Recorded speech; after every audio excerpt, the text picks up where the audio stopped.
कार्तिकेय द्वारा तारकासुर का वध।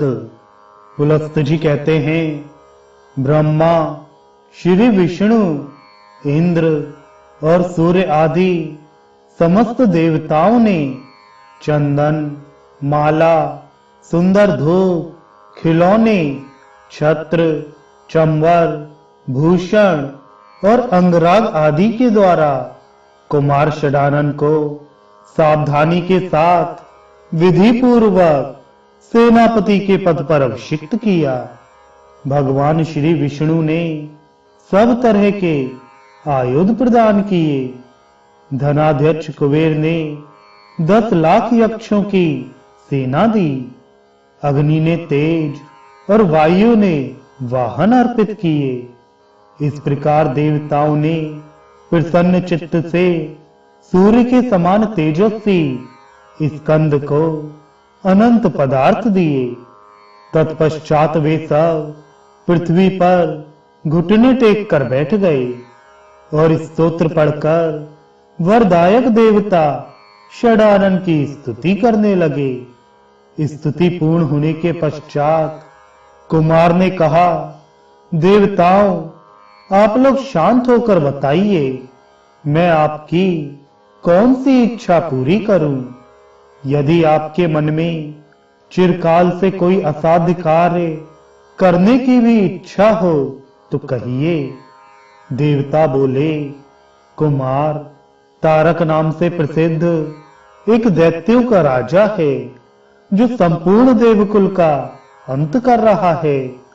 वह बलवान, अजय, तीखे स्वभाव वाला, दुराचारी और अत्यंत क्रोधी है। सबका नाश करने वाला और दुर्दमनीय है। अतः आप उस दैत्य का वध कीजिए।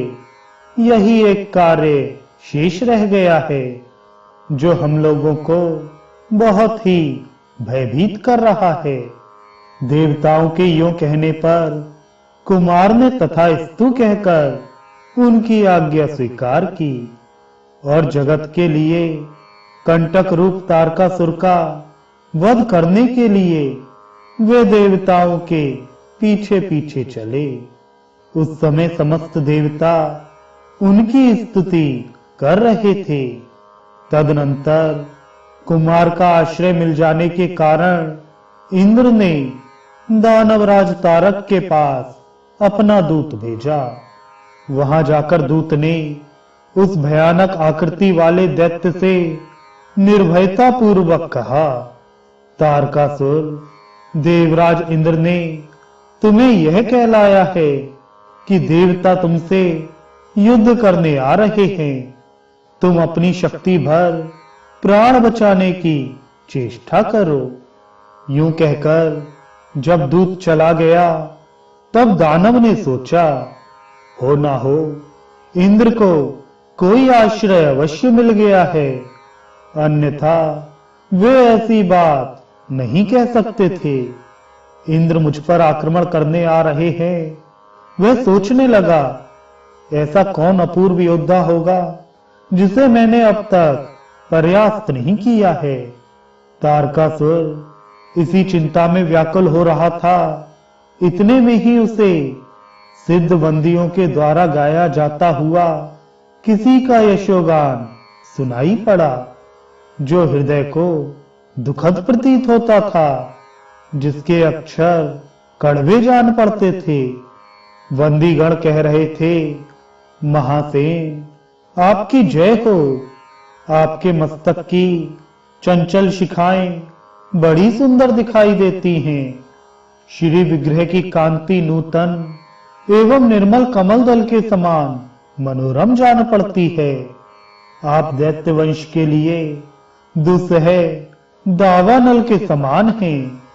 प्रभो विशाख, आपकी जय हो। तीनों लोकों के शोक को शमन करने वाले 7 दिन की अवस्था के बालक, आपकी जय हो। संपूर्ण विश्व की रक्षा का भार वहन करने वाले दैत्य विनाशक स्कंद, आपकी जय हो। देवबंदियों द्वारा उच्चारे यह विजय घोष सुनकर तारकासुर को ब्रह्मा जी के वचन का स्मरण हो आया। बालक के हाथ से वध होने की बात याद करके वह धर्म विध्वंसी दैत्य शोकाकुल हृदय से अपने महल के बाहर निकला।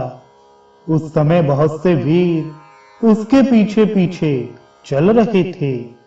काल नामी आदि दैत्य भी थर्रा उठे। उनका हृदय भयभीत हो गया। वे अपनी अपनी सेना में खड़े होकर व्यग्रता के कारण चकित हो रहे थे। तारकासुर ने कुमार को सामने देखकर कहा, बालक, तू क्यों युद्ध करना चाहता है? जा, गेंद लेकर खेल। तेरे ऊपर जो यह महान युद्ध की विभीषिका लादी गई है, यह तेरे साथ बड़ा अन्याय किया गया है। तू अभी निरा बच्चा है, इसलिए तेरी बुद्धि इतनी अल्प समझ रखने वाली है।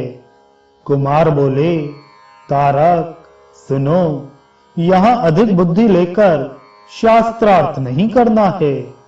भयंकर संग्राम में शस्त्रों के द्वारा ही अर्थ की सिद्धि होती है, बुद्धि के द्वारा नहीं। तुम मुझे शिशु समझकर मेरी अवहेलना न करना। सांप का नन्हा सा बच्चा भी मौत का कष्ट देने वाला होता है। प्रभात काल के बाल सूर्य की ओर देखना भी कठिन होता है। इसी प्रकार मैं बालक होने पर भी दुर्जय हूं, मुझे परास्त करना कठिन है। दैत्य, क्या थोड़े अक्षरों वाले मंत्र में अद्भुत शक्ति नहीं देखी जाती? कुमार की यह बात समाप्त होते ही दैत्य ने उनके ऊपर मुदगर का प्रहार किया, परंतु उन्होंने अमोघ तेज वाले चक्र के द्वारा उस भयंकर अस्त्र को नष्ट कर दिया।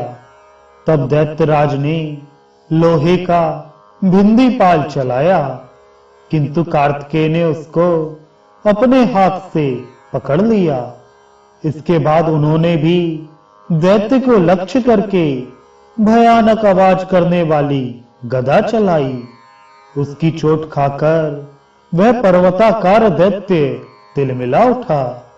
अब उसे विश्वास हो गया कि यह बालक दुस्सह एवं दुर्जय वीर है। उसने बुद्धि से सोचा, अब निसंदेह मेरा काल आ पहुंचा है। उसे कंपित होते देख काल नेमी आदि सभी दैत्यपति संग्राम में कठोरता धारण करने वाले कुमार को मारने लगे, परंतु महातेजस्वी कार्तिकेय को उनके प्रहार और विभीषिकाएं छू भी नहीं सकी। उन्होंने दानव सेना को अस्त्र शस्त्रों से विदीर्ण करना आरंभ किया। उनके अस्त्रों का कोई निवारण नहीं हो पाता था। उनकी मार खाकर काल नेमी आदि देव शत्रु युद्ध से विमुख होकर भाग चले। इस प्रकार जब दैत्यगण आहत होकर चारों ओर भाग गए और किन्नर गण विजय गीत गाने लगे, उस समय अपना उपहास जानकर तारकासुर क्रोध से अचेत सा हो गया। उसने तपाए हुए सोने की कांति से सुशोभित गदा लेकर कुमार पर प्रहार किया और विचित्र बाणों से मारकर उनके वाहन मयूर को युद्ध से भगा दिया। अपने वाहन को रक्त बहाते हुए भागते देख कार्तिकेय ने स्वर्ण भूषित निर्मल शक्ति हाथ में ली और दानवराज तारक से कहा, खोटी बुद्धि वाले दैत्य, खड़ा रहे, जीते जी इस संसार को भर आंख देख ले। अब मैं अपनी शक्ति के द्वारा तेरे प्राण ले रहा हूं, तू अपने कुकर्मों को याद कर।